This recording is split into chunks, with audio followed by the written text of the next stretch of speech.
Números capítulo 22.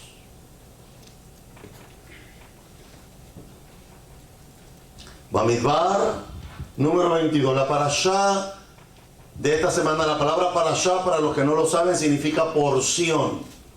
La porción de esta mañana, o de este mediodía, se llama Balak. Y la razón por la que se llama Balak es porque habla acerca de este personaje. Pero yo voy a basarme en el relato donde me voy a basar, o el tema que voy a tratar en esta mañana, en este mediodía. Balak dice unas palabras, pero Balaam dice unas palabras con respecto al pueblo de Israel. Y quiero, por favor, que abra su Biblia, que abra su Humash, en el capítulo 22. Encontramos las palabras que Bilam le dice al pueblo de Israel.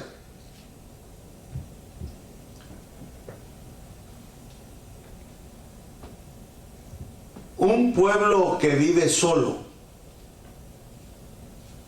En el curso de la bendición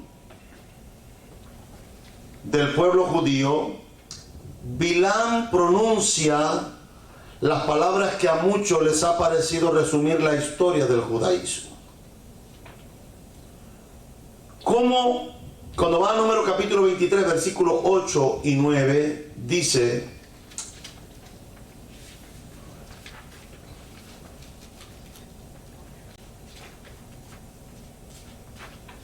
y él les dijo: pernocten aquí esta noche, y yo le daré respuesta conforme a lo que el Eterno me hable. Entonces los ministros de Moab permanecieron con Bilam. Dios vino a Bilam y le dijo: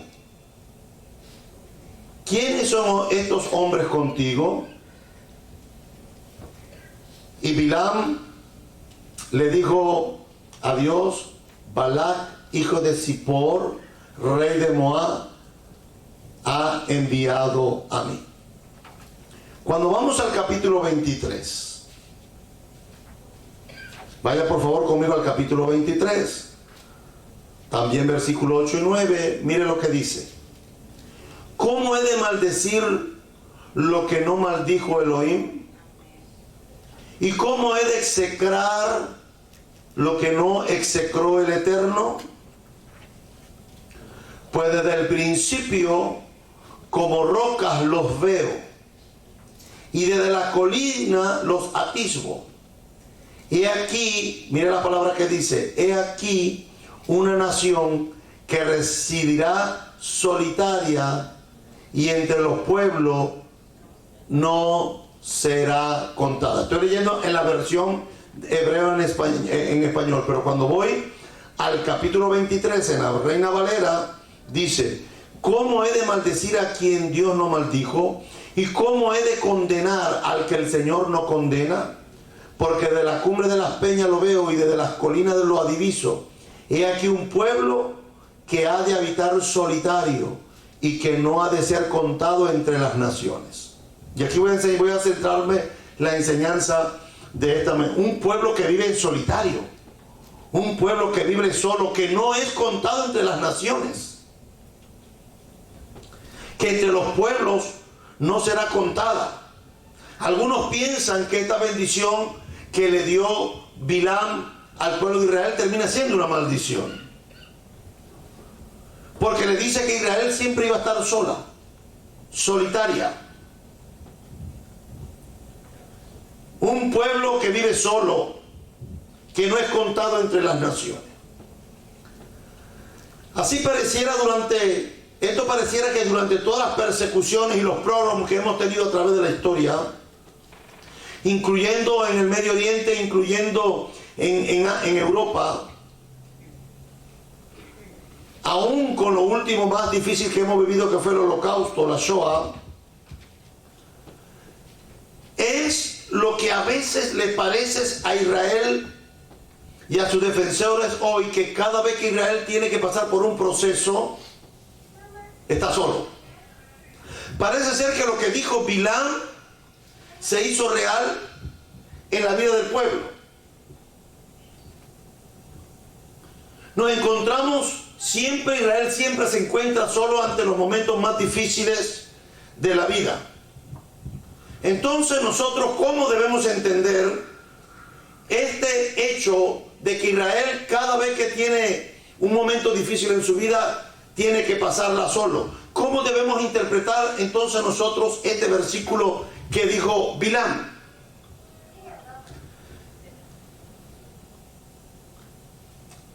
Hacer una autodefinición siempre puede ser muy peligroso. Creerme que no soy nadie, creerme que no lo puedo lograr, creer lo que nadie me quiere, creer, autoevaluarme, autodefinirme, no necesariamente es lo que verdaderamente está pasando.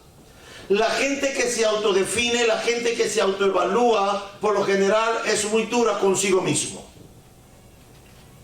Las personas que se autoevalúan y el día que cometen un defecto se sienten muy miserables, porque siempre la autoevaluación conlleva al individuo a querer demostrarle a los demás que somos buenos, que somos personas correctas, que somos personas de bien. Cuando no cumplimos nuestras metas nos sentimos miserables. La autodefinición es peligrosa. Que la gente te diga que tú eres feo, el problema no lo tiene la gente que te dice que eres feo. El problema lo tienes tú, que le creas a la gente que tú eres feo. Yo cada vez que me levanto en la mañana y me miro en el espejo y digo, Señor, te pasaste conmigo. Desde que me levanto, y mi esposa dice que yo tengo una autoestima muy baja. Y digo, tú no estás en son de sarcasmo, me lo dice. Porque es que si a mí mi esposa no me dice que mi comida me queda rica, yo mismo me echo el piropo. El que a mí no me quiera se lo pierde. ¿Cómo le voy a estar yo mendigando a la gente que me quiera? Si soy un pan dulce, si soy una moneda de oro. El que no lo quiere ver es problema de los que están ciegos. La gente acomplejada que se autodefine, se define mal. Porque tiene complejos. Al tener complejos se hace una autodefinición totalmente equivocada. Es más, siendo imperfectos hoy, tenemos que entender que cuando yo te veo a ti y tú me ves a mí, no vemos imperfecciones. Pero cuando yo te veo a través de la autodefinición de Yeshua, yo te veo perfecto. Es que a nosotros nos gusta ver a través del ojo clínico particular y no a través del ojo clínico del Eterno. Cuando el Eterno nos mira a nosotros, ¿nos ve perfecto o nos ve imperfecto? Nos ve perfecto. No porque no tengamos imperfecciones, las tenemos, pero es que no nos miran a través de nuestros propios méritos, porque a través de nuestros propios méritos no podemos alcanzar nada, pero nos miran a través de ¿quién? A través del Mesías Yeshua y a través de la sangre del pacto que habla más fuerte que la sangre de Abel. Entonces la autodefinición es muy lamentable. Bilam dice que ustedes van a estar solos, pero es que estar solos a veces hay que analizarlo desde una perspectiva particular. ¿La soledad es buena? No. Y esto es lo importante que tenemos que entender. Uno de los grandes luchadores del mundo contra el antisemitismo, el judío Irwin Kotler, que pronto se convertiría en el primer ministro de justicia del Canadá, era un judío, iba a estar en la próxima conferencia de las Naciones Unidas contra el racismo. Eso fue en el año 2001. Se esperaba que esa conferencia iba a ser un conflicto que iba a dar muchos problemas, porque siempre usted sabe que las Naciones Unidas siempre vota en contra de Israel. Siempre. Y se esperaba que en esta conferencia de los derechos humanos iba a ser un conflicto grande. ¿Sabe qué? Fue allí, en las sesiones paralelas de la ONG, donde se acusó a Israel de 5 pecados capitales. Nos acusaron de racismo. Nos acusaron de apartheid, de crímenes de lesa humanidad, de depuración étnica e intento de genocidio. La conferencia se convirtió en efecto en la plataforma de lanzamiento del nuevo feroz antisemitismo que estamos hablando hoy y viendo en el Medio Oriente. En la Edad Media, los judíos eran odiados por su religión. En el siglo XIX, a principios del siglo XX, los judíos fueron odiados por su raza. Ya no era por la religión, ahora era por su raza. Entiendan, los seres humanos no tenemos razas. No existen las razas existen en los perros, pero no en los seres humanos. Cuando usted oye a la gente que dice la raza blanca, la raza negra, que ninguno de los dos existen. Porque ni hay negros en los humanos, ni hay blancos en los humanos. Blanco es una hoja de papel. Y todavía no he visto una gente blanca que se parezca a la hoja de papel. Estos son conceptos sutiles que le van metiendo en las conciencias de la gente. Gente que tiene mentes débiles, que no terminan de entender que no existen las razas en el mundo hispano, ni en el mundo anglosajón, ni en el mundo europeo. Es una tontería que le han vendido a las sociedades y gente de mente débil se las están creyendo. No hay razas. Es que la palabra raza ni siquiera aparece en la Biblia. Yo puedo estar en algo en contra de alguien, pero no por su color, sino por su cultura. Que conozco blancos que se comportan como perros. Que conozco negros que se comportan como ratas. Que conozco blancos que se comportan como ratas. Y es contra los comportamientos culturales de la gente que a veces tenemos los conflictos. Pero no con los colores, no con los matices. Un blanco le falta melanina y un negro tiene mucha melanina.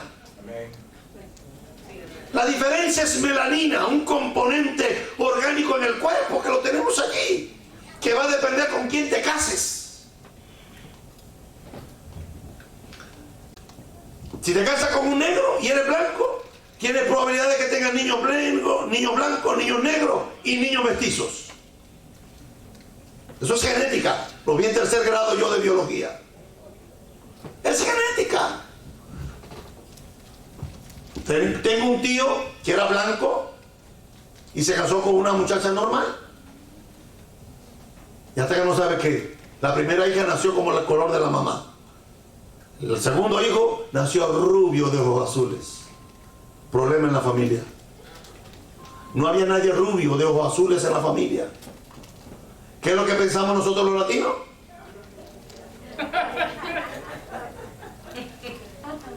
Porque la mente nuestra vuela a la velocidad de la luz. Mi tío empezó a sospechar. Vuelve a quedar embarazada la mujer. Sale embarazada el segundo bebé. Nace el segundo varón, rubio de ojos azules. Y en la esquina había un señor rubio de ojos azules. ¿Qué pensó la gente?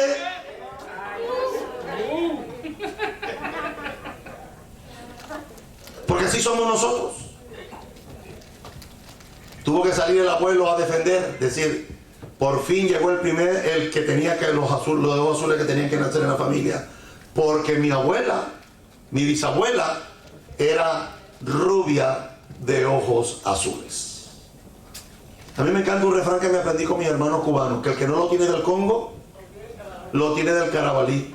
Para los que no entienden la expresión idiomática, la voy a explicar porque yo soy de Camagüey. La explicación es que todo el mundo tiene algo de negro. Fíjese, entienda, hoy cuando usted se va a hacer una prueba de ADN para ver si usted es sefaradí, askenazí, lo van a mandar para África. A todos los mandan para África. Todo el que se va a hacer el examen genético te dice, tú tienes de africano, pero conocí a un señor cubano que decía que era gallego, español, que venía de la isla de Trinidad, de Tenerife, y era orgulloso de su color blanco. Si dice, rabino, me voy a hacer la prueba, y dice, tienes un 80% de negro. Y digo, me estafaron, me robaron $500, ¿cómo me van a decir que soy negro si soy blanco? A ver, que eres blanco porque a lo mejor con la que se llama acá, pero ahí va corriendo en África. Entonces, esas tonterías que perdemos el tiempo hoy es muy interesante y se ha utilizado para el judaísmo. Oído, el judaísmo no es una raza. Mi perro es un chihuahua mezclado con terrier. Tiene raza, tiene pedigrí. Pero entre los seres humanos no existe eso. Hashem no determinó eso para nosotros. Pero los antisemitas han utilizado eso para decir la raza de los judíos. Los judíos no tienen raza. Usted va a Israel, va a ver rubios, blancos, negros practicando judaísmo. Va a haber asiáticos, porque el judaísmo no es una raza, no es un pueblo que no se ha mezclado con nadie. Usted va a oír Israel y cuando ve a los judíos etíopes, son mulatos, son negros. Y son ortodoxos. Porque hay que tumbarle a la gente tal lo que era que los judíos son rubios de ojos azules. Esos son los mitos raros que hay en América Latina. Hay que tumbarle a la gente que los judíos son millonarios. No es cierto. Hay judíos millonarios, pero hay judíos pobres que pasan hambre en este país. Ese concepto equivocado de lo que le venden a la gente, que los judíos son los poderosos, los que administran los gobiernos, los que administran la ONU, las Naciones Unidas, el Pentágono, que hay una élite judía mundial que gobierna el mundo. Todo eso es una propaganda que la están utilizando últimamente a través de las redes sociales para agarrar gente con mente débil.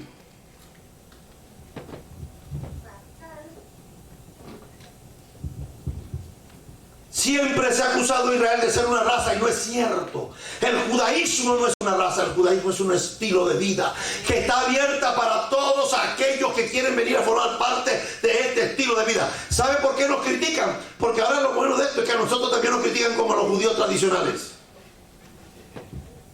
Allá tú no comes puerco. Está en la bobería de esa hora. Ahora tú no trabajas en Shabbat. ¿Pero y eso? Ya empezamos a caer mal. Hasta con la familia nos empezamos a meter en problemas. ¿Por qué? Porque nos hemos identificado, porque estamos injertados dentro del pueblo de Israel. Fíjense, la conferencia se convirtió en efecto en la plataforma del lanzamiento del nuevo feroz antisemitismo que tenemos actualmente en pleno siglo XXI. En la Edad Media los judíos eran odiados por su religión, pero en el siglo XXI, el siglo XIX al siglo XX, fueron odiados por su raza. En el siglo XXI en el cual estamos viviendo, el pueblo de Israel es odiado por su estado ahora, como ya la raza nadie le hizo caso, como el odio a la religión nadie le hizo caso. Ahora, ¿qué es lo que venden? Le hacen racismo, hacen antisemitismo con respecto a la nación. No, Israel le quitó la tierra a los palestinos. Entienda que Palestina nunca existió. No existió Palestina. No hay ninguna evidencia histórica de un pueblo llamado Palestina que vivía. Eso se lo inventaron ellos. ¿Sabe quiénes son los palestinos? Los palestinos que hoy se reclaman ser palestinos eran jordanos, eran libaneses, eran sirios y egipcios, que cuando vino la guerra del 66 y perdieron la guerra, se quedaron allí y dijeron, esto era Palestina, Palestina, y se quedaron allí. Pero todos ellos vinieron de Siria, de Jordania, del Líbano y de Egipto. Hoy se llama Palestina.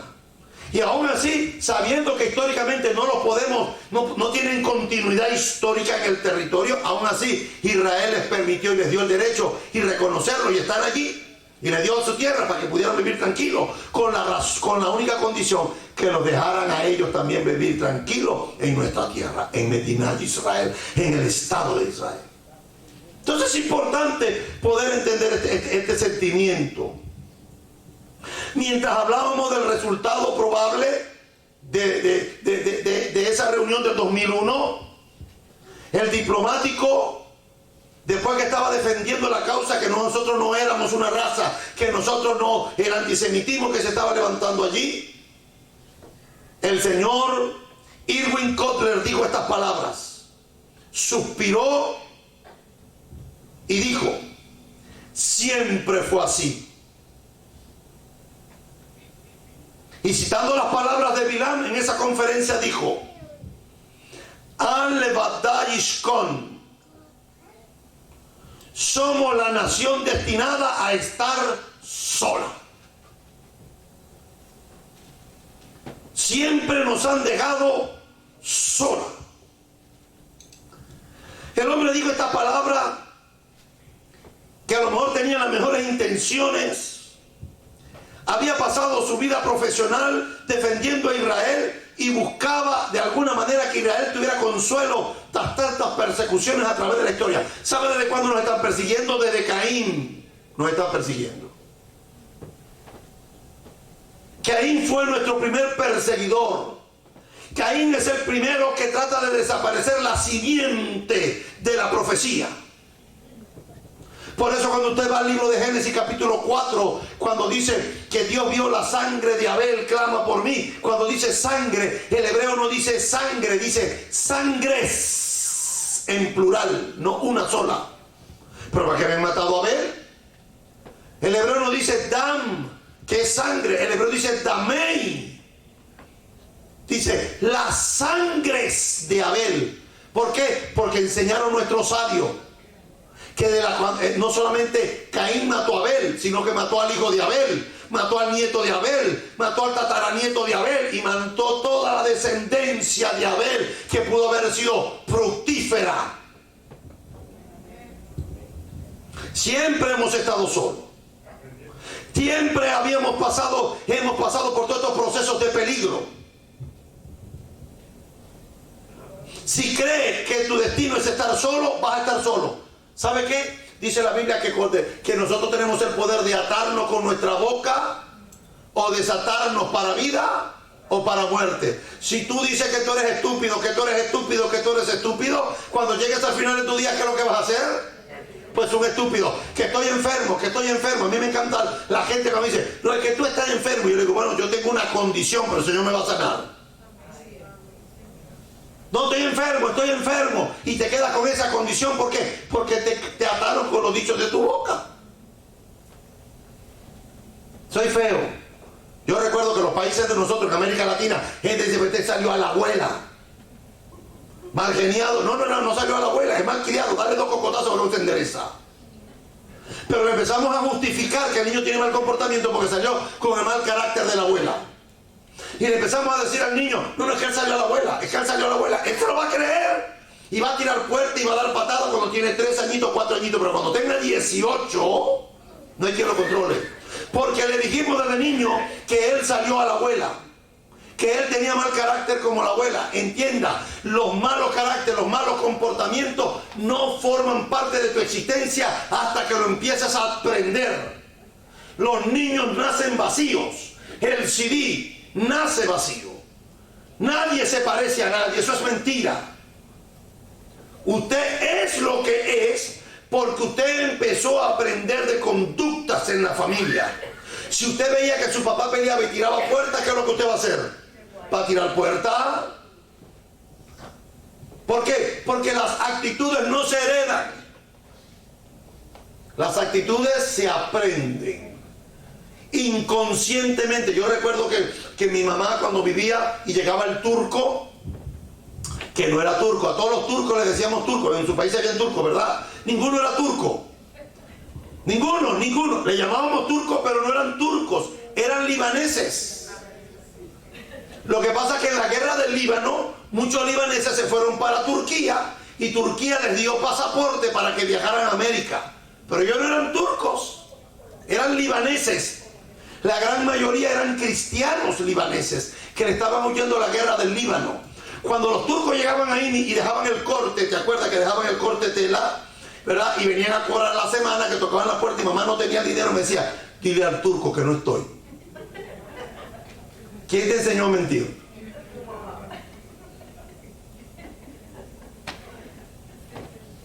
Una vez salí, se me olvidó y le dije, dice mi mamá que no está. Dice mi mamá que no está, imagínense. Lo que salió después de ahí fue un cinto. Entonces tenemos que entender que cada uno de nosotros en este proceso tenemos que aprender a identificar el problema del antisemitismo. La autodefinición es muy peligrosa. Cuando yo me autodefino como una persona que no soy capaz, cuando yo me defino como una persona, oiga, mire, no hay nadie feo que se haya quedado sin casar. Primera de William 4:36 dice que Dios tiene un roto para un descosido. O sea, uno dice, pero ¿cómo va a ser? No, es que el problema es la autodefinición que tengo.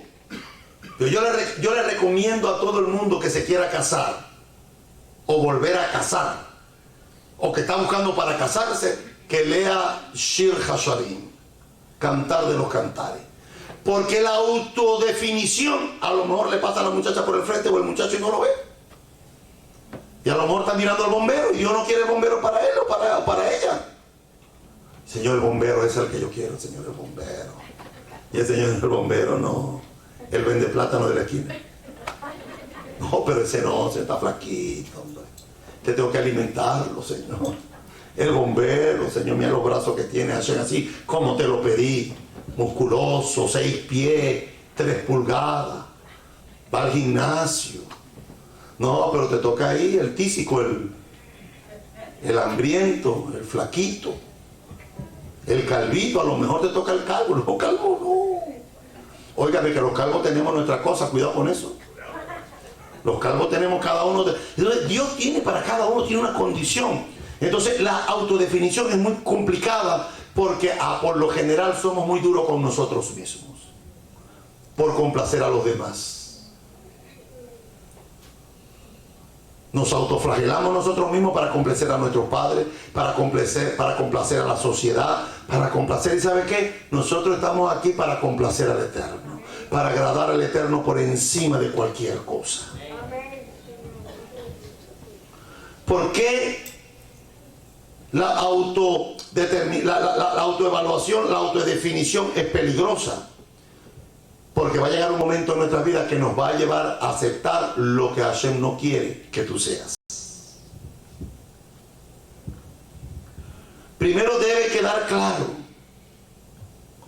que la supuesta bendición de Bilam sobre el pueblo de Israel, al decirle, él va a quedar una nación sola, solitaria, sin que esté entre las naciones, dicen los sabios de Israel que esta es una bendición que es muy ambigua. Estar solo desde la perspectiva de la Torá no es buena. No es bueno.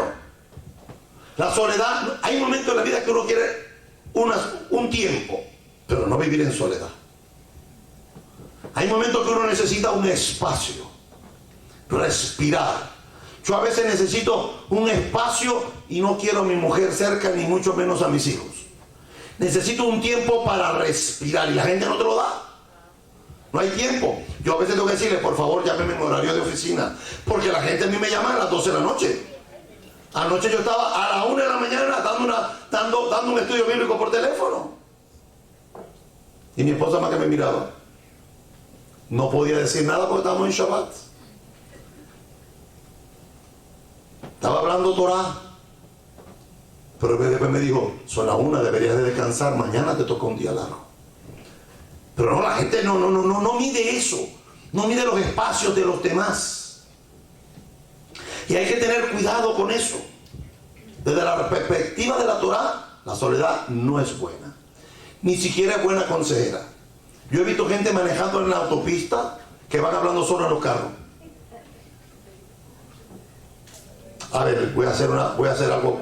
Levante la mano, ¿cuánto aquí lo hacen? Ay, levante la mano, levante. No le dé pena. Estamos en Shabbat, no, pues si yo estoy levantando la mía también. ¿Verdad? Ay, me hace sentir bien. Yo pensé que era el único loco que hacía estas cosas. Y nosotros hablamos y nosotros mismos lo respondemos, que es lo mejor. Fíjense el nivel de traumatismo psicológico que nos tenemos nosotros. Nos montamos en... Entonces cuando alguien se pasa le decimos, oye, respeta, que... Y después volvemos a al tema. ¿Dónde me quedé? Ah, venía aquí. Y que le tengo que decir esto, le tengo que decir aquello. Y me alegro que yo no soy el único que hago eso en esta congregación. La soledad no es buena. A veces necesitamos un tiempo solo para orar. A veces necesitamos un tiempo de respirar. Hay un momento en mi vida que yo le digo a mi esposa, necesito un tiempo contigo, sin muchachos. sin niños, sin perro, sin flores, sin plantas, sin mapos, sin lampazos, sin trapeadores, sin cocina, nada. Quiero un tiempo entre tú y yo. Quiero recordar cuando me enamoré de ti, que yo tenía 20 y tú tenías 17. Nos vamos a comer. Entonces saben los muchachos, nosotros también vamos. Que no se evitan, que no van. Esto es un tiempo de calidad entre mami y yo. Y a lo mejor me la llevo a un restaurante, me siento en un restaurante a comer con ella, a hablar con ella, de cosas de los dos, de cualquier cosa. A lo mejor hablamos de los hijos, pero no estamos en la casa, sacamos un tiempo de calidad. Entonces hay momentos que no necesitamos tener los hijos allí. Los hijos a veces me aplican la psicología y me dicen, pero nosotros somos una familia. Tú siempre nos has dicho que somos juntos y que tenemos que estar juntos hasta el final. Sí, pero hoy necesito un espacio con tu mamá. ¿Cómo hay días que necesito un espacio para mí? O ella necesita un espacio, no quiere que yo esté ahí cerca.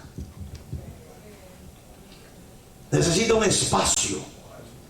Un espacio para poder, pero la soledad no es buena. Fíjense, desde la perspectiva de la Torá, la soledad, el estar solo, no es algo bueno. Y la primera vez que encontramos esta expresión, la encontramos en Bereshit capítulo 2, versículo 18.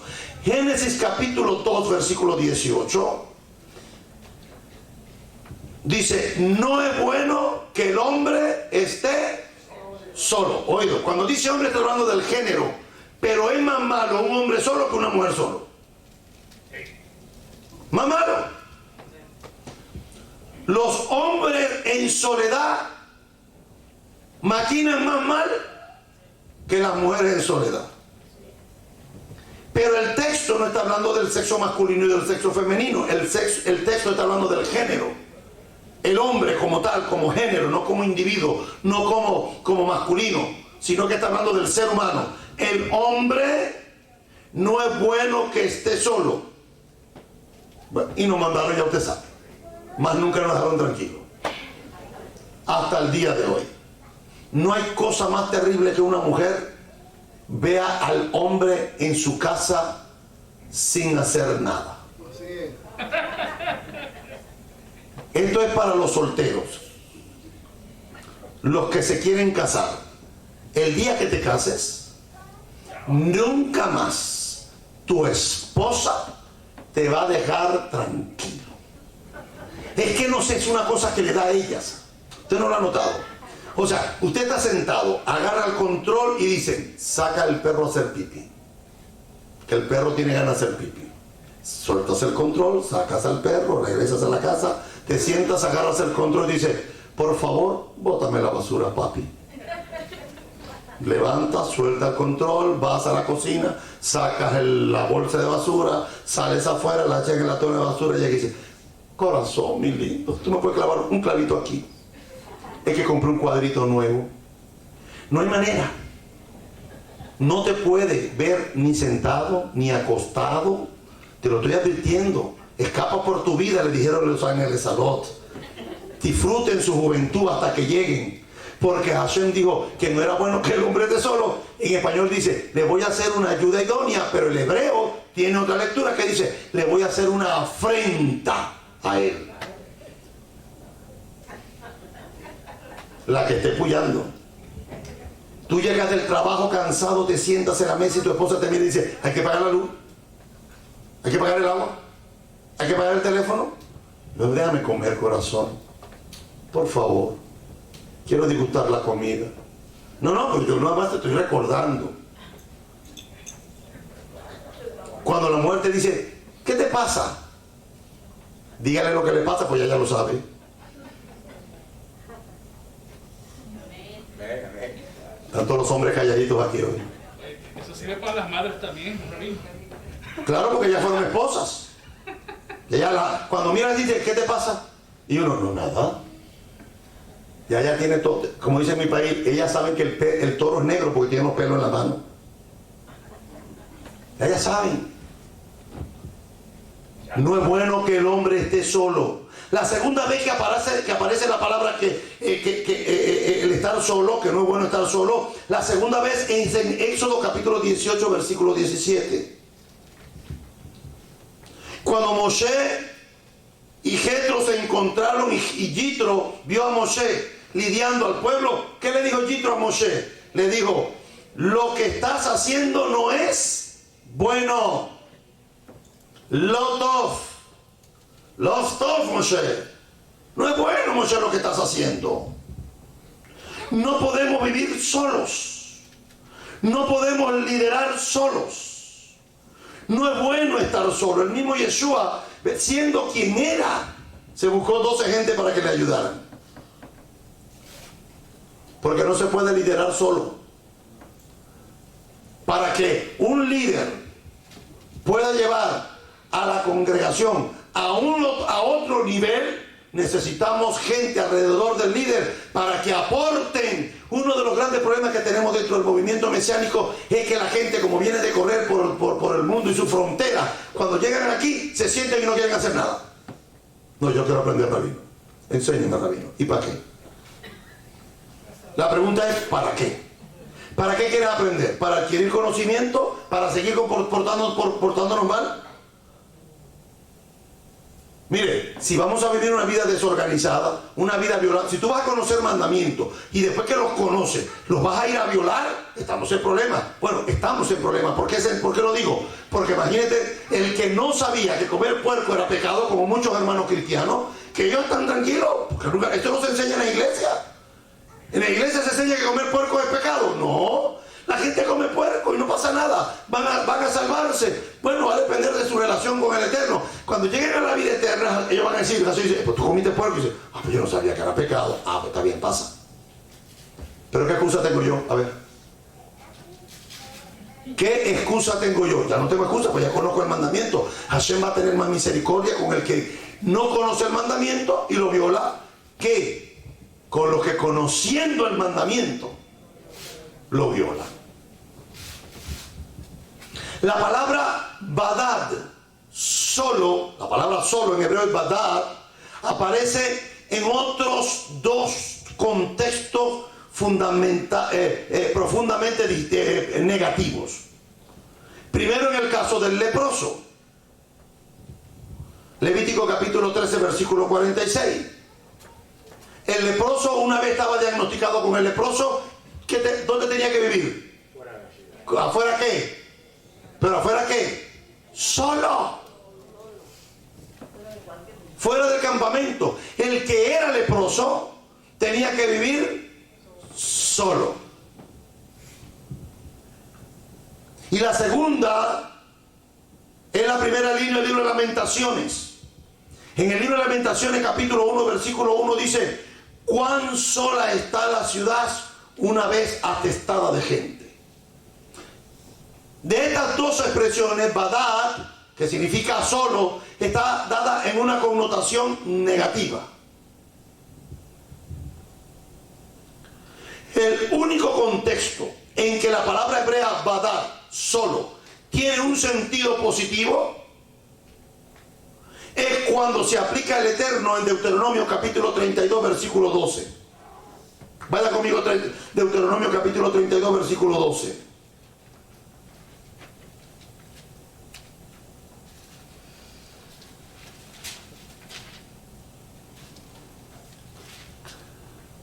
Deuteronomio capítulo 32, versículo 12.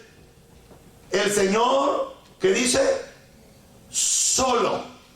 El hebreo dice badad. Solo lo guió. Claro, es evidente. Hashem no necesita a nadie para guiarnos.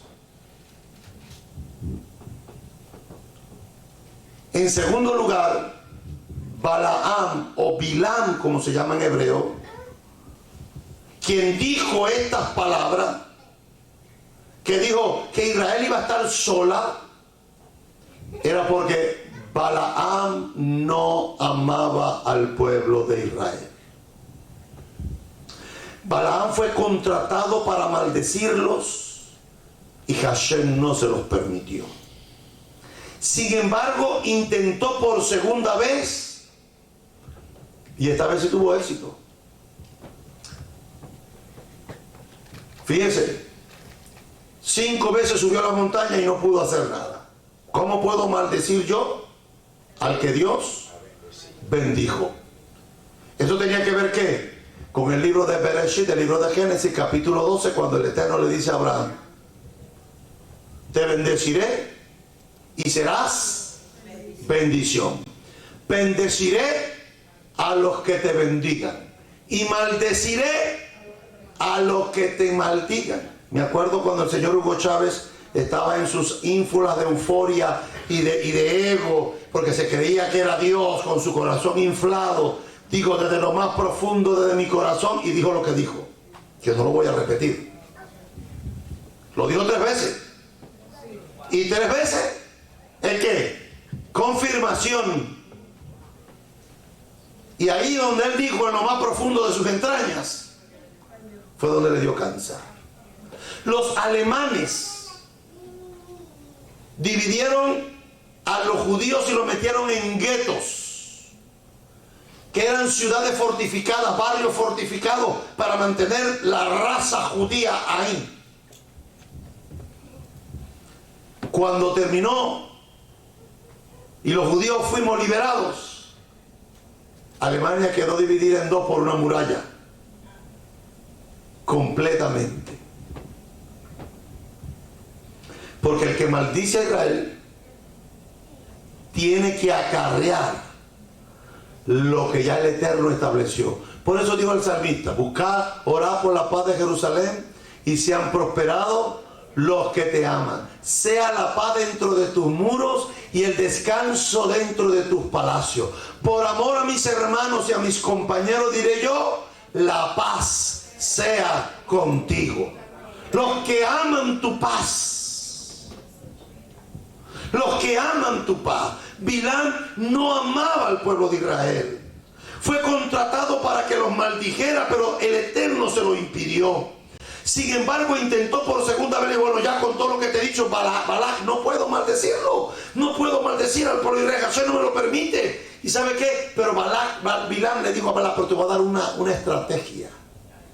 Busca a las mujeres moabitas y tráelas. Y vas a ver que el pueblo de Israel va a pecar.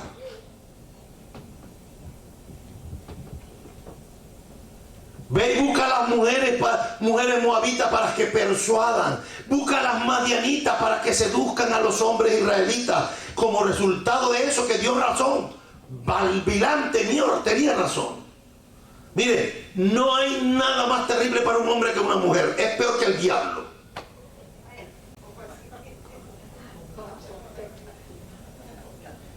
La mujer hace con el hombre lo que quiere. Lo que quiere. Oído, si la mujer es sabia, termina haciendo lo que quiere. Y eso está demostrado. Por eso es complicado cuando un judío se enamora de una no judía. Los rabinos nos preocupamos. Cuando mis muchachos se enamoran de cristiana, ¿a dónde terminan los muchachos? En la iglesia cristiana.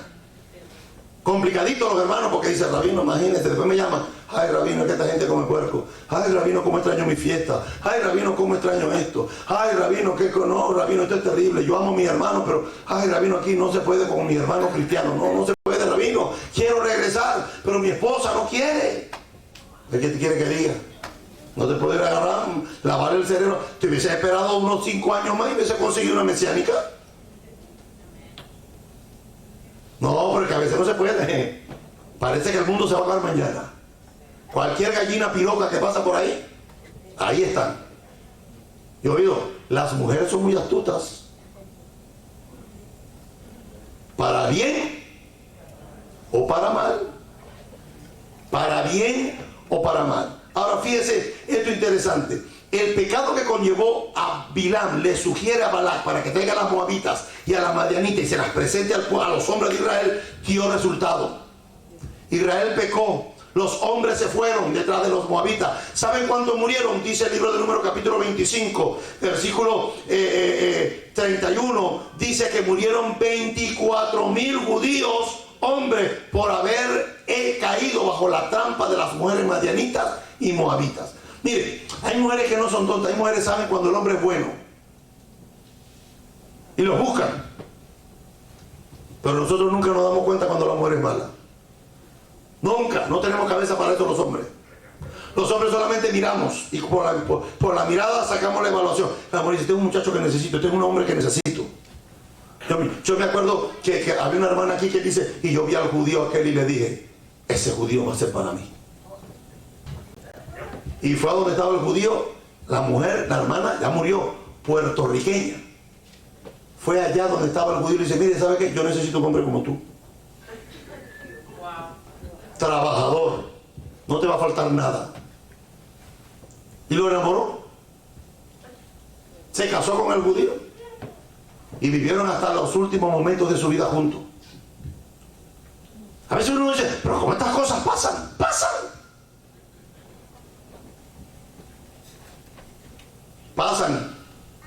¿O es que a usted no le ha pasado que hay mujeres que le han echado piropos a los hombres?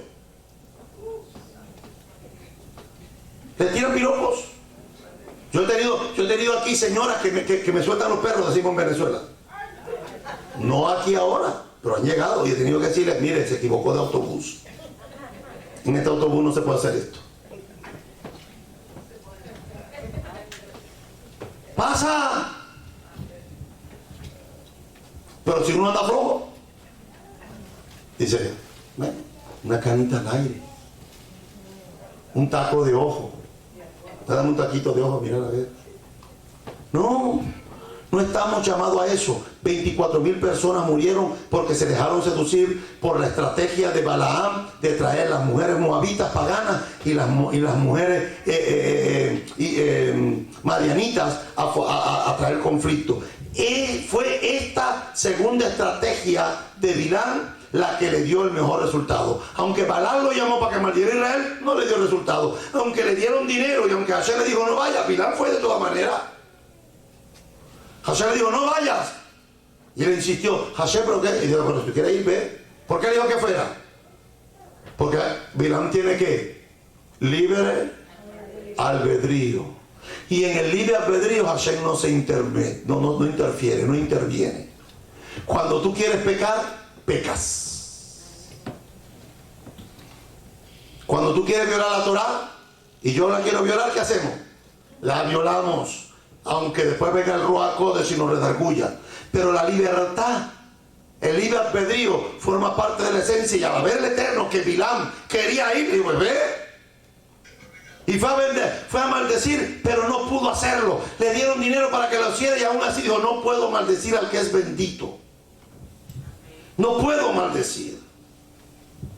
¿Cómo puedo maldecir a quien Dios no ha maldecido? ¿Cómo puedo condenar a quien Dios no ha condenado?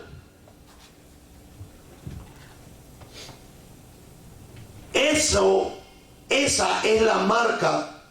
Como un hombre marca, esta expresión de Bilam lo marca como una persona hostil, que lo que quería hacer era eso. ¿Por qué no lo maldijo? Porque Dios lo había bendecido. Pero si Dios no lo hubiese mal bendecido, ¿qué hubiese hecho Bilam? Hubiese maldecido al pueblo de Israel. Esa era la intención de él, pagado para eso. Dicen los sabios del Talmud que tanto Moshe es el profeta más grande de la Biblia. ¿Cuál es el profeta? No es Juan el Bautista. Juan el Bautista es porque habló de Yeshua. Vio el cumplimiento. Pero el profeta más grande en la Torá, el profeta más grande en toda la Tanaj es Moshe Rabenu. Porque todos, ni Daniel, lo que hay, Daniel, Juan el Apocalipsis, no, que esos no llegaron. Ellos hablaron de los que hablaron los otros. Juan vio una visión. Estaba en la isla de Pasmo, en Grecia, y vio la visión y vio el Apocalipsis, la revelación de las cosas secretas. Apocalipsis es cuando se quita la cortina y se puede ver cosas. Eso es lo que significa Apocalipsis. Apocalipsis no es destrucción, guerra, hambre, miseria. No, eso no significa la palabra Apocalipsis. La palabra Apocalipsis significa mover el velo para poder ver el futuro, que ahora no lo puedo ver. Daniel dice el capítulo 9 que no tuvo ni una revelación, que abrió el libro del profeta Jeremías. Que abrió y dice, estaba yo leyendo en los libros del profeta Jeremías. Ahí no hay ni profecía, estaba leyendo el libro y leyó lo que estaba escrito en el libro.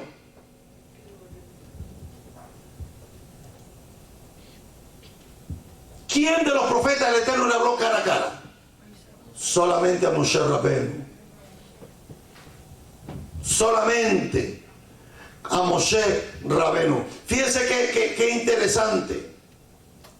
El Talmud Tratado Sanedrín 105b declara que todas las bendiciones que Balaam otorgó a los israelitas eventualmente se convirtieron en maldiciones,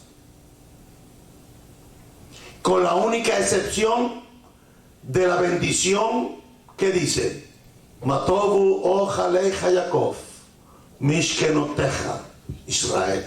Cuán hermosas son tus tiendas, oh Jacob, tus habitaciones, oh Israel. Así dice el Talmud 105, que todas las bendiciones, las supuestas bendiciones que Bilam le dio al pueblo de Israel, cuando las vio, Balaam vio hasta el Mesías. Si usted no leyó la parashá, lo siento, no sabe de lo que estoy hablando. Si usted no leyó la parashá, usted no sabe de lo que estoy hablando. Pero Balaam, en las profecías que dio a Israel, vio al Mesías.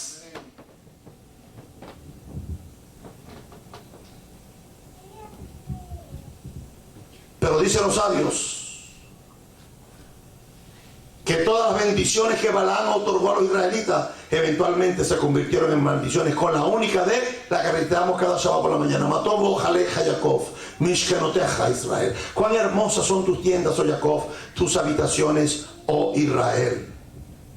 Entonces, en opinión de los sabios, un pueblo que habita solo eventualmente se convirtió no en una bendición, sino en una ¿qué? En una maldición. En tercer lugar, es importante entender que en ninguna parte de la Tanaj se nos dice que cuál será el destino de Israel o de los judíos de ser odiados. En ninguna parte nos dice la Torá que Israel iba a ser odiado. No dice nada. En ninguna parte de las escrituras nos dice que Hashem había dicho que por cuanto Israel había ido a violar el mandamiento, que iba a ser odiado. No tenemos ningún texto en la Biblia que nos hable de eso. Al contrario, los profetas previeron que llegaría el momento en que las naciones acudirían a Israel a buscar inspiración.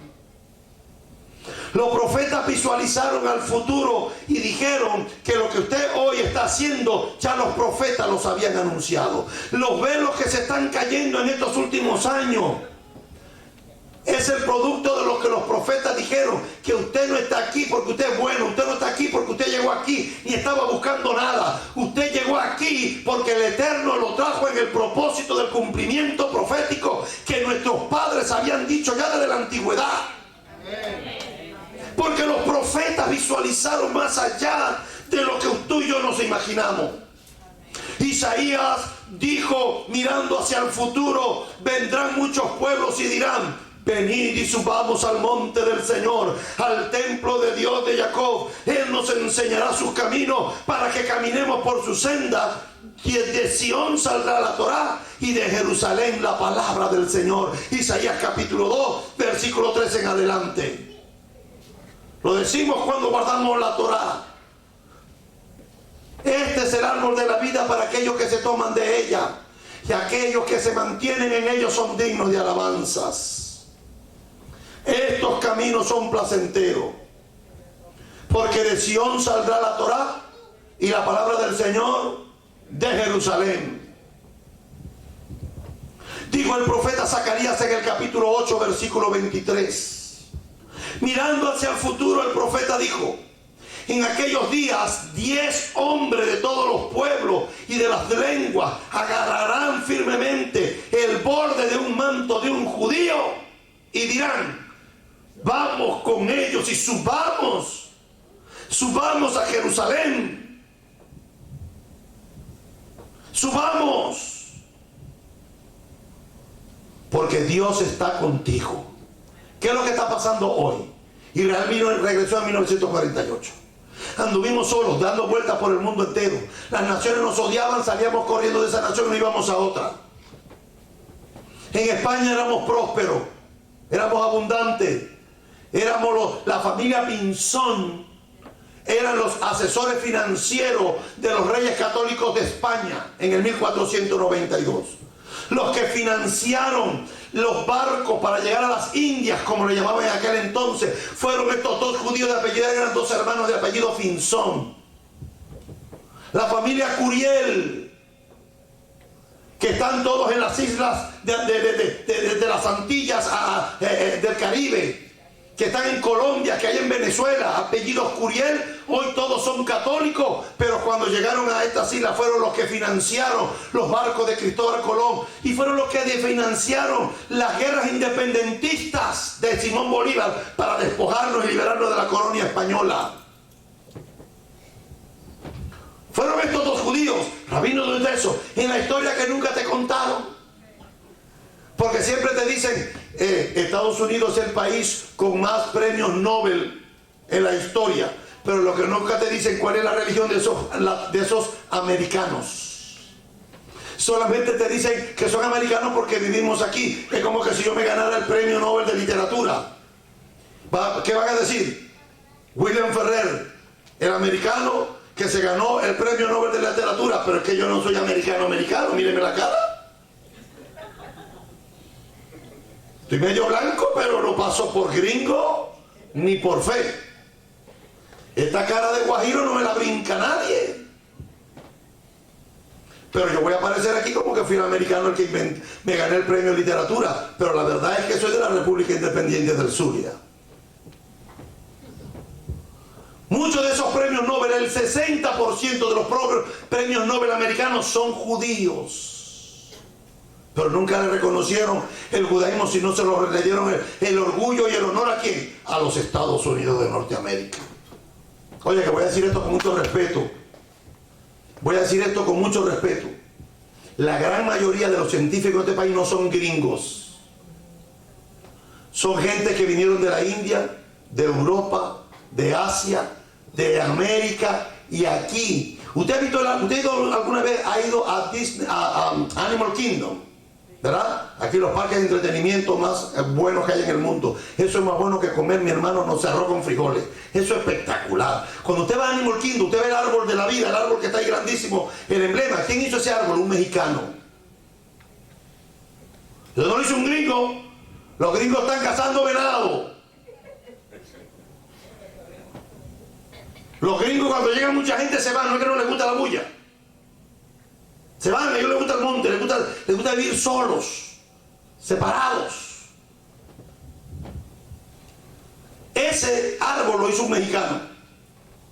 Perdón, lo hizo un colombiano, no un mexicano. Lo hizo un colombiano. Lo que pasa es que como vinieron para acá, pues que se los pasa por... Pero cuando usted ve la cara de yucateca, cuando usted le ve la cara de guajiro al colombiano, que está bailando la chichamaya, imagínese. Porque hay gente que parece americano. Yo tengo gente aquí que parecen americanos, son muy blancos. Y después se pintan el pelo las hermanas de amarillo, parecen americanas, pero que no hablan inglés. Entonces, oye, ¿qué pasó? O vea usted su merced. Mira, mijito. Entonces ya cuando hablan se echa a perder la cosa. Tenemos cara, algunos tienen cara de gringo, pero cuando hablan, nuestro hablar nos delata como a Pedro. Es importante poder entender esto, mi hermano. Que nunca la Torá dice que Israel iba a ser odiada. Al contrario, Israel iba a ser bendición para todas las naciones. Pero el antisemitismo no deja ver las acciones de Israel. No las deja ver. Estos son suficientes para poner duda de la idea del antisemitismo eterno, incurable, entretejido en la historia del destino del pueblo del Eterno. Solo en la literatura rabínica encontramos declaraciones que parecen seguir que se odia a Israel. La más famosa es la declaración del rabino Shimon Bar Yochai, que es del siglo I, donde en la Halajá dice: es bien sabido que Esaú odia a Jacob. Y en la literatura rabina, Esaú para los sabios es Roma, aunque literalmente no lo es. Pero ellos asociaban el odio de Esaú con el odio que tenía el imperio romano contra Israel. Eso está en el Sifré Bejaloteja 89. El rabino Shimon Bar Yochai era conocido por su desconfianza hacia los romanos, a quienes los rabinos identificaban como Esaú o Edom.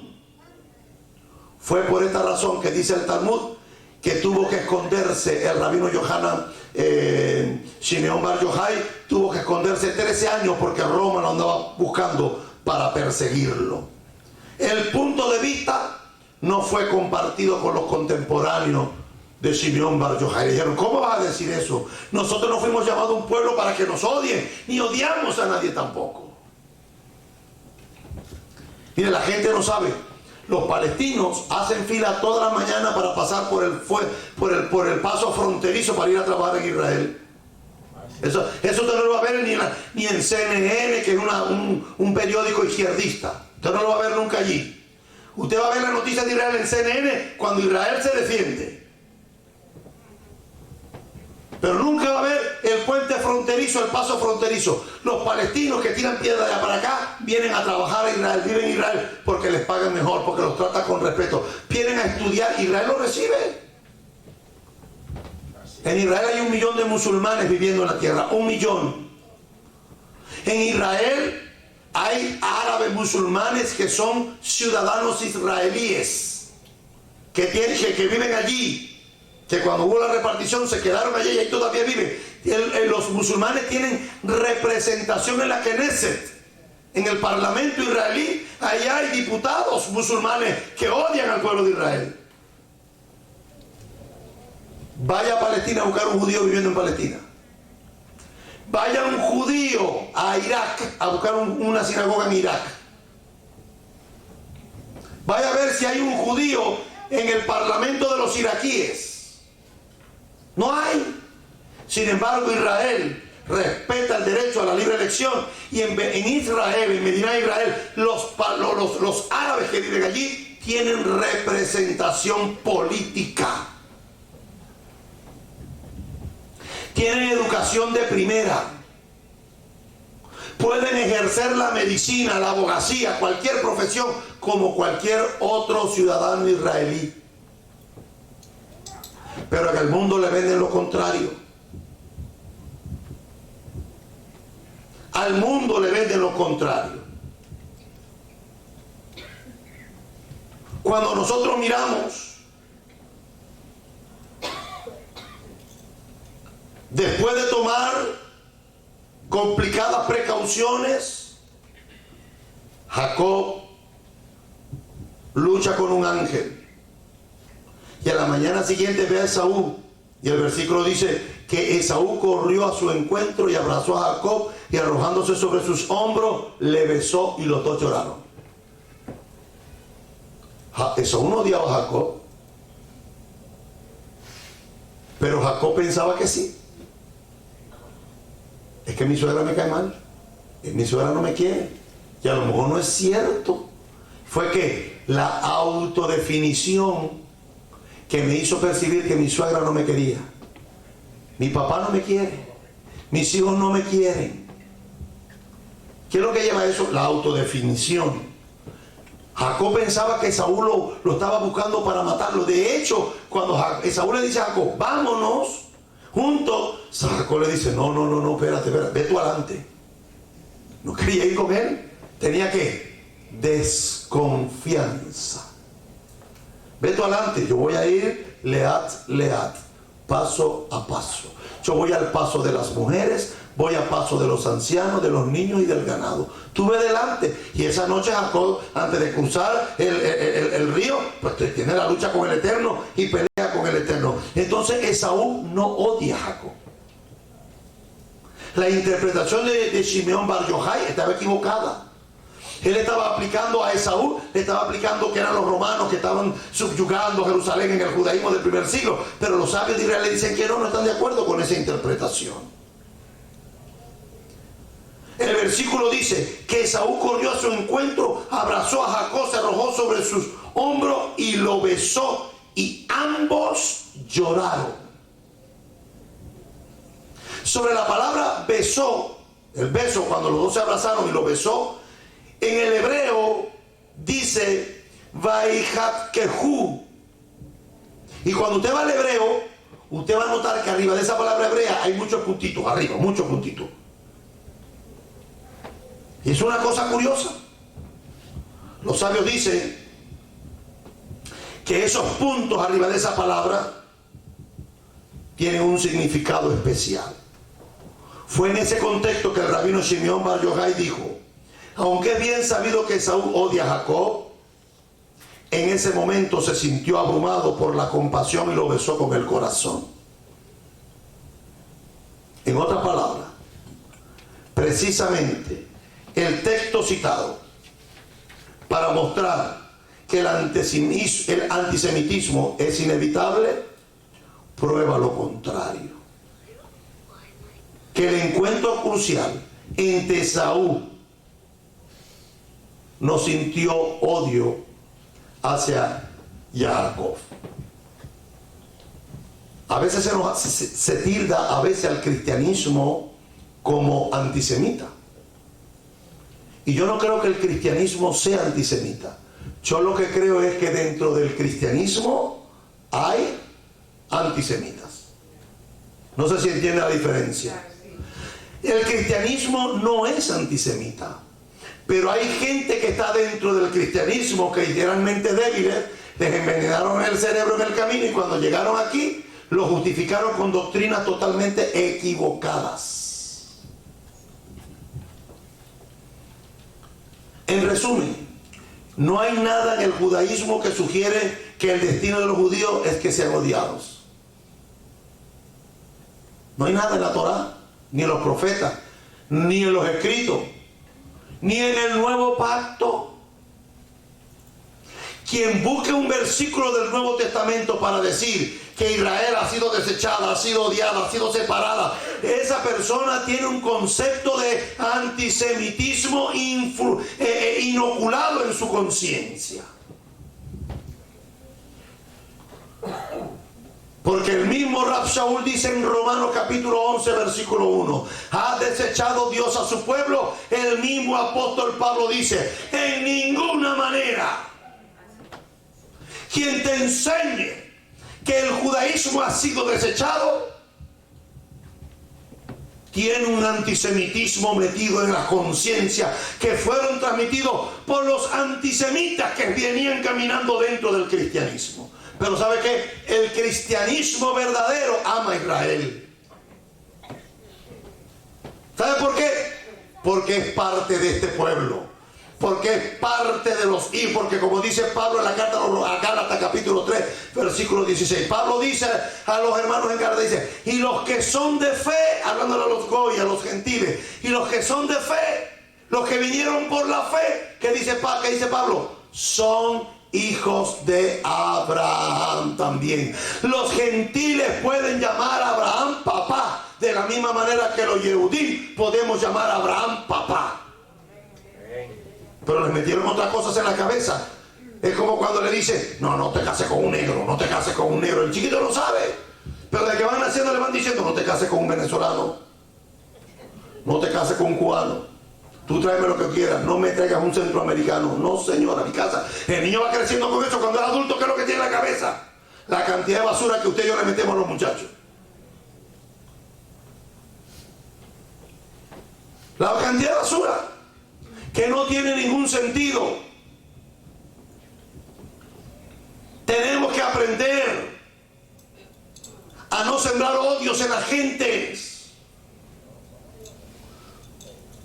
Que Dios no hace acepción de personas. Porque una cosa te lleva a la otra. Una cosa te lleva a la otra. Yo tenía un amigo mío que él decía que no era racista. Y yo le decía: si tu hija se casa con un negro, no, pues yo no quiero un negro para mí, yo quiero un blanco. Pero eso es racismo. No, yo no lo odio. Pero si tu hija se quiere casar, ay no, que no me traiga esa desgracia a la casa. Tú eres un racista que no te has dado cuenta que eres racista. Bueno, amén, yo solo, nadie dijo amén. Si eres un racista, es como que un blanco te diga, no, un negro que diga: no, a mí no me traiga un muchacho blanco aquí. Tiene que tener un negro, como nosotros. Y la muchacha: ¿pero que me gusta el blanco? No, porque también los hay. Yo conozco una familia de jamaiquinos que le decían al hijo: no te cases con una negra americana. Imagínense, tiene que casarte con cualquier otra negra o con cualquier otro blanco, pero una negra americana. Y ellos eran jamaiquinos negros, o son negros. Decía, ellos, no te cases con un negro americano, tienes que casarte o te casas con una blanca americana, te casas con una latina, pero no me traigas una negra americana. Y yo decía, pues si los dos son negros. Y le pregunté, ¿por qué no quiere casarse? Porque la cultura de ellos no se parece a la nuestra y vamos a tener conflictos. Entonces no es el color, ¿es qué? Es la cultura. Conozco gente blanca que chasquean como burros cuando comen. Decía mi santa abuela, que ya murió, decía, llegábamos a los restaurantes y estaban comiendo y decía mi abuela, mira el chancho aquel, come, mira, tiene batas, ese debe ser médico, pero mira, come como un miserable, tiene los codos encima de la mesa comiendo. Es que los títulos no te dan educación. Los títulos te dan profesión, pero no te da educación. La educación se aprende en la casa, con mamá y con papá diciendo no se chupa la cuchara, se sopla y después no se come con las manos.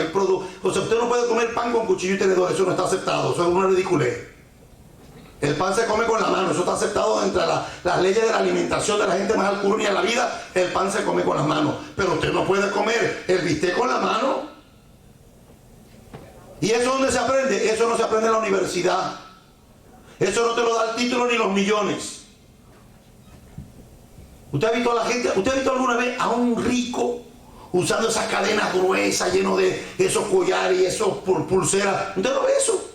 Los ricos no se ponen eso. Pero nosotros llegamos aquí, parece que si tenemos el reloj más grande, parece que le decimos a la gente que tenemos dinero. Y entre más cadenas nos ponemos, parecemos una quincalla, caminando. Usted ve a los ricos andando lo más tranquilos. Mira a Bill Gates, señor. El tío mío, Bill Gates. Mi tío tiene dinero como usted no se imagina. Y Bill Gates usa unos tenis normales, un jean normal y anda en pullover caminando por todos lados. Si fuéramos nosotros, viniéramos a la sinagoga en el Lamborghini.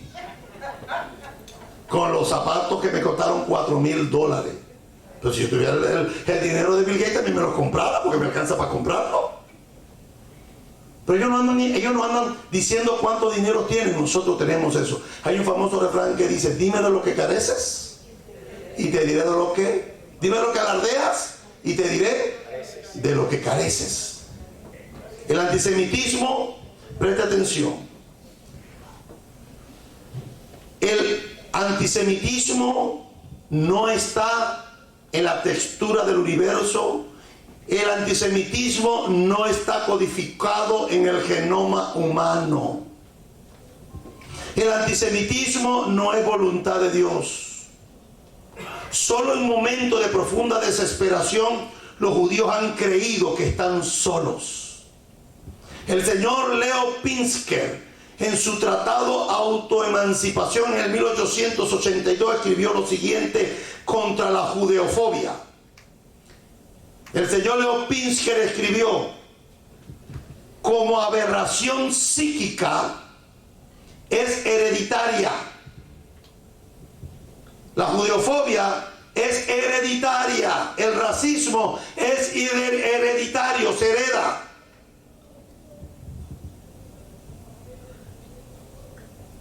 Como enfermedad transmitida desde hace más de 2000 años, y él mismo termina diciendo, y es increíble, lo dijo en 1882, si estuviera vivo ahora no sé qué le diría.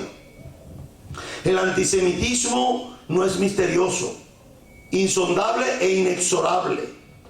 El antisemitismo es un fenómeno complejo que ha mutado a lo largo de los tiempos y tiene causas identificables, sociales, económicas, políticas, culturales y teológicas.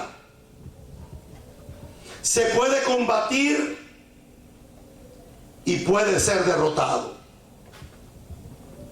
Pero no será combatido ni derrotado si la gente piensa que el destino de Jacob, que el destino de Israel es ser odiado como Esaú o ser el pueblo que ha sido dejado solo, como dijo Bilam.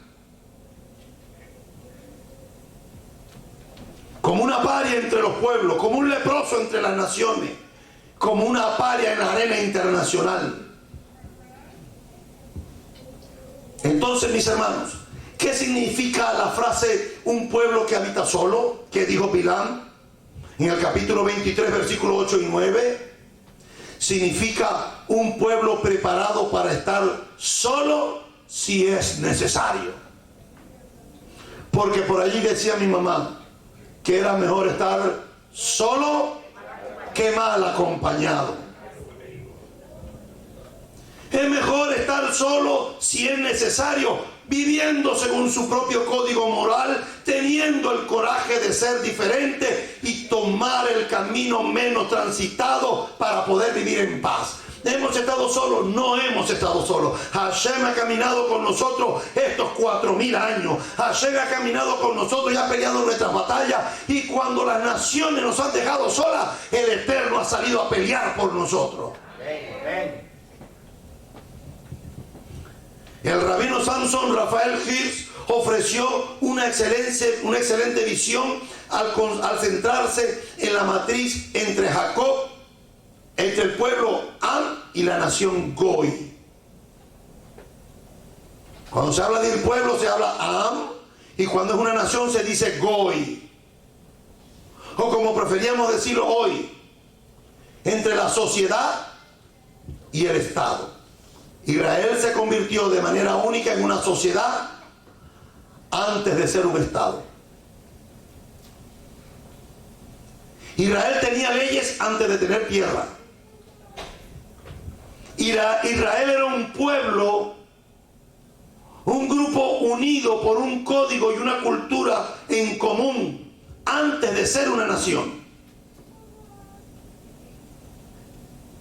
Israel tenía una identidad política antes de tener territorios.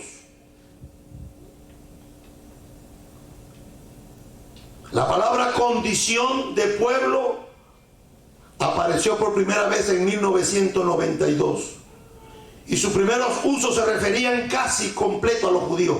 Nadie había utilizado esa frase en la historia hasta 1992. Lo que hace a los judíos diferentes, según la lectura del gran Hirsch de Bilam, es que los judíos no son un pueblo distintivo, es decir, un grupo definido por memorias compartidas y responsabilidades colectivas, que no hemos sido contados entre las naciones, que somos capaces de sobrevivir incluso sin nacionalidad, sin tierra, sin en la construcción de una sociedad basada en la justicia y en la dignidad humana. Cualquier pueblo que esté 2000 años sin tierra hubiese desaparecido. Cualquier pueblo. Es que ya mis hijos no quieren hablar ni español y tengo dos que no nacieron ni aquí, son venezolanos. Ya no quieren hablar, te dicen, mi no entender. Pero sí saben decir arepa y caraotas. Entonces son gringos que le encantan las arepas y las caraotas. ¿Qué pueblo pudo mantenerse 2000 años sin tierra? Manteniendo el idioma, la cultura, la unidad, tanto los que vivían en Europa del Norte, en Europa del Sur, en el norte de África, en Asia, los que vinieron a América, en América Central, América del Sur, en las islas, pudieron mantener una unidad aunque no había tierra por 2000 años. Hasta 1948 que el Estado de Israel surge nuevamente. La batalla contra el antisemitismo se puede ganar, pero no lo será si los judíos creen que estamos destinados a estar solos. Si llegamos a creer que estamos solos, entonces la maldición de Bilam se hace real en nuestras vidas. Esa es la maldición de Bilam, no la bendición de Dios. Todos los pueblos, toda tribu, toda lengua, toda nación, un día tendrán que reconocer que Yeshua HaMashiach es Adonai. Todos los pueblos, todas las naciones tendrán que ir, les guste o no. ¿Sabe dónde? A Jerusalén a celebrar la fiesta cuando lleguemos a la vida eterna. No estamos destinados desde el principio del mundo a estar solos. Mentira de Bilam. Fuimos llamados para ser un pueblo. Yo creo que Dios no tiene dos pueblos. Los cristianos se ven como dos pueblos. El cristianismo por un lado y el judaísmo por otro lado. Nosotros no nos vemos así. Nosotros creemos que hay un solo Dios, una sola fe, un solo bautismo, un solo espíritu, una sola Biblia, una sola tierra de Israel, una sola Jerusalén, un solo Salvador, un solo camino, una sola verdad, una sola vida. Y oído, hay un solo pueblo. Hashem no tiene dos pueblos. Él no es el pastor de dos pueblos diferentes. Hashem tiene un solo pueblo. Los hombres nos separaron, pero Hashem está quitando el velo en estos últimos tiempos para que volvamos a ser uno. Los gentiles injertados en el olivo natural, como dice Romano, apropiándose de la savia y del buen olivo que es Israel. Amén. Y no ninguna religión. Puesto de pie, por favor. Cuán hermosas son tus tiendas, oh Jacob, tus habitaciones, oh Israel. Por tu abundante bondad entraré en tu casa y en temor me postraré hacia tu santo santuario. Porque amo la casa donde tú moras y el lugar donde tu gloria habita. Me postraré, me inclinaré y doblaré mis rodillas ante Adonai mi Hacedor. Y yo ante ti, oh Adonai, ofrezco mis oraciones en hora propicia. Y con tu abundante bondad respóndenos con la verdad de tu salvación. Dios del cielo y Dios de la tierra. Bilam dijo que fuimos destinados a estar solos, pero no hemos estado solos. Porque aun cuando nuestra madre y nuestro padre nos hayan dejado, con todo tú nos recogiste. Tú nos prometiste en el libro de Devarim, capítulo 34, que nos íbamos al exilio, pero que tú te ibas con nosotros al exilio. Y que cuando regresamos en el 48, Eterno Dios, tú regresaste con nosotros y has hecho de esa tierra que la conseguimos en Yelmo, con malaria, destruida, devastada, sin árboles, sin agua, en 80 años la hemos establecido de ser una nación potencialmente grande. Porque tu bendición nos alcanzó. Porque no solamente regresamos nosotros, sino que las aguas volvieron a regresar a la tierra de Israel. Los árboles volvieron a regresar a Israel. Los olivos volvieron a ser sembrados en Israel. Se volvieron a sembrar y el desierto está floreciendo. Y estamos produciendo no solamente en el físico, sino también en lo espiritual. Te pedimos por aquellos que se quitaron el velo y hoy se sienten parte de nuestro pueblo. Que los bendiga. Que aquellos que están, Señor, en el proceso tú los ayudes. Y aquellos antisemitas que están metidos aquí, que fueron envenenados con estos conceptos, te pedimos por favor en el nombre de Yeshua que los liberes. Porque no se puede ser antisemita y servirte a ti. Porque no se puede ser antisemita y creer en Yeshua. No se puede. Es totalmente contradictorio. Te pedimos por favor que el Dios de nuestro padre Abraham, Isaac y Jacob, Señor, nos dé la bendición de poder seguir viendo lo que estamos viendo. Que cada vez más, Señor, el movimiento judío mesiánico sigue creciendo, se sigue estableciendo y sigue aclarando y sigue quitando velo. Y aunque nos ha costado mucho en estos 30 años, nos ha costado mucho abrir brechas, sacar piedra, no vamos a parar hasta cumplir el propósito de traer a tu pueblo al conocimiento verdadero de las Escrituras y no de los conceptos teológicos denominacionales que les vendieron a cada grupo. Te pedimos por favor que nos uses, que nos centres, que amplíe nuestro conocimiento, no de tonterías que no vienen al caso, sino queremos llenarnos de tu Torah para poder llevar a otros.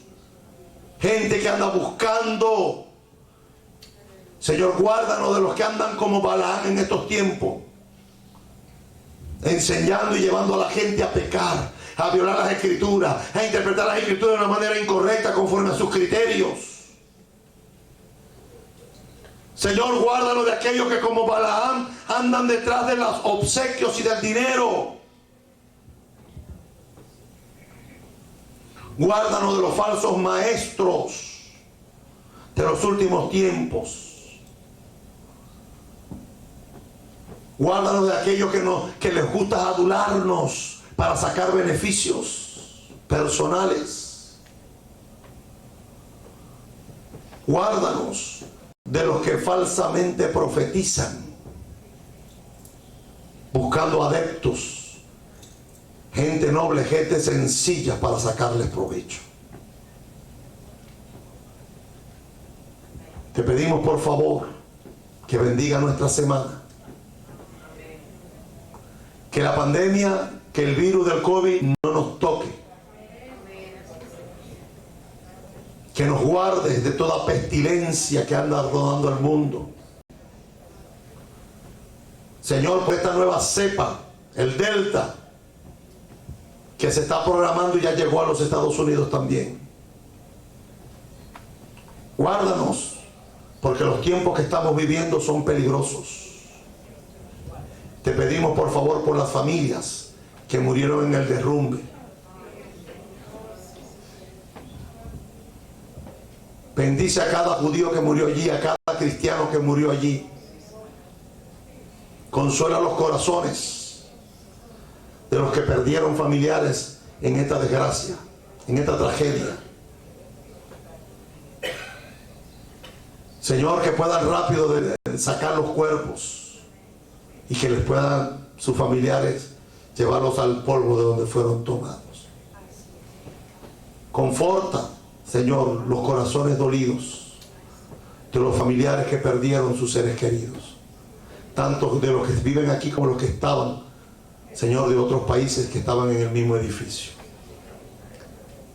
Bendecimos tu nombre, Al-Kadosh Barjú, porque tú eres el que da la vida y tú eres el que la quita.